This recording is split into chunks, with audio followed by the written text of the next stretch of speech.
Then the iron, the clay, the bronze, the silver, and the gold were all broken to pieces and became like chaff on the summer threshing floors.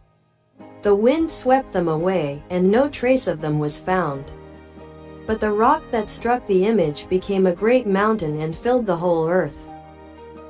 The description of Nebuchadnezzar's dream ends with the destruction of the statue and the formation of a mountain that covers the entire earth.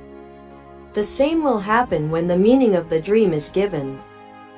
There we will see that this mountain formed from the rock represents the final event with which all apocalyptic prophecies conclude, which is the establishment of the eternal kingdom of God.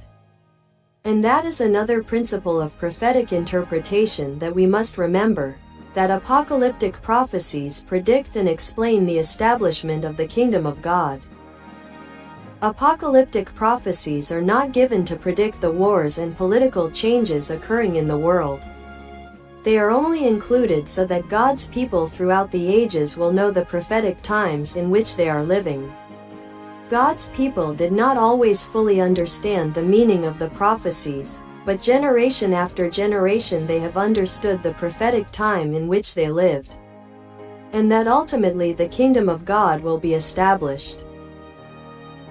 Knowing that the mountain formed from the rock represents the kingdom of God, we can deduce that the statue represents the kingdoms of men. This will be confirmed when Daniel explains the meaning of the dream. As we have said, the materials that make up the statue may be different from each other, but before the rock they are all like straw, and the wind carries them all away, leaving no trace. The destruction presented here tells us that the statue and its parts, and everything they represent, will never be restored.